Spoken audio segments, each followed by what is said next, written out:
জুবিন গাৰ্গৰ এই সমাধি ক্ষেত্ৰখন স্থান নিৰ্বাচন কৰোঁতেও মই নাই বুলি ইয়াতে 15বাৰতকৈ বেছি আহিছোঁ আৰু এই স্থানখনতে জুবিনৰ শেষকৃত্য বা অন্তিম যাত্ৰা হওক তাৰো ব্যৱস্থা কৰিবৰ কাৰণে আমিয়ে ইয়াত আছিলোঁ।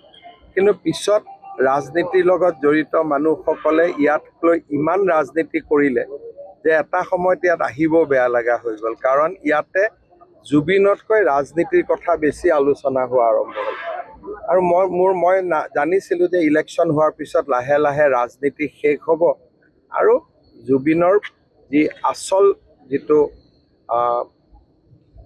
মানুহ বা আচল যিটো চৰিত্ৰ, আচল যিটো সত্তা, আচল যিটো শিল্পী মন, সেইটো নিজে নিজে প্ৰকাশ হ'ব।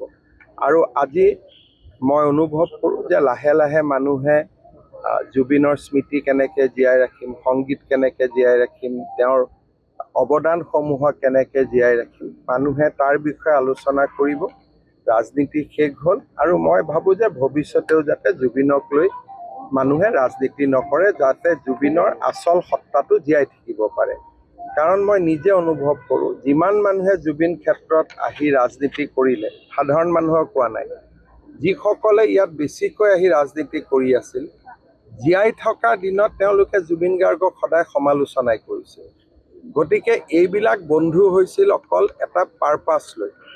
কিন্তু আমাৰ কাৰণে জুবিন অতীততো আছিল, বৰ্তমানো আছে, ভৱিষ্যতেও আমাৰ কাৰণে তেনেকৈ থাকিব, যেনেকৈ আমি জুবিনক পাইছিলোঁ। নিৰ্বাচনৰ পিছত তেওঁলোক অহা নাই, অহা নাহাটোত মই কোৱা নাই, কিন্তু যিটো নিৰ্বাচনৰ পুলিং বুথত জুবিন গাৰ্গৰ ফটো লগাই দিয়া, পাৰ্টি অফিচত জুবিন গাৰ্গৰ ফটো লগাই দিয়া, এইবিলাক মানুহে নিবিচাৰে।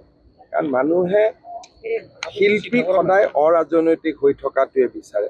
আপুনি যদি এটা কেন্দ্ৰত ভোট দিব গৈছে, বিজেপিয়ে পদুম ফুল লৈ বহি আছে, কংগ্ৰেছে হাতৰ ছবিৰ পৰিৱৰ্তে যদি জুবিন গাৰ্গৰ ফটোখন লৈ বহি থাকে, মানুহৰ খং উঠিবনে নাই?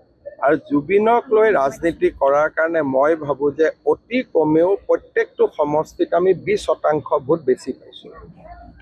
কাৰণ যিমান জুবিনৰ ফেন আছিলে, সকলোৱে হয়তো নিউট্ৰেল থাকিলে কংগ্ৰেছকো দিলেহেঁতেন, বিজেপিকো দিলেহেঁতেন।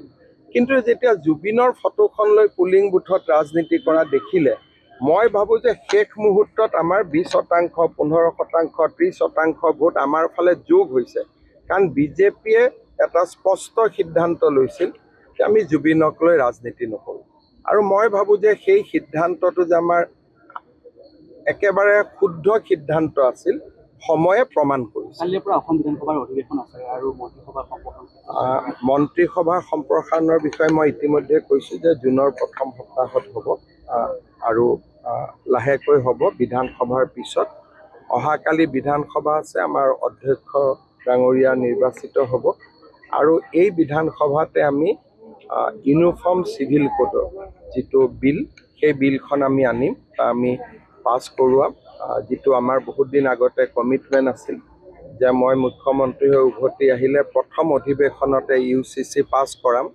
সেই দিশত আমি গতি কৰিছোঁ।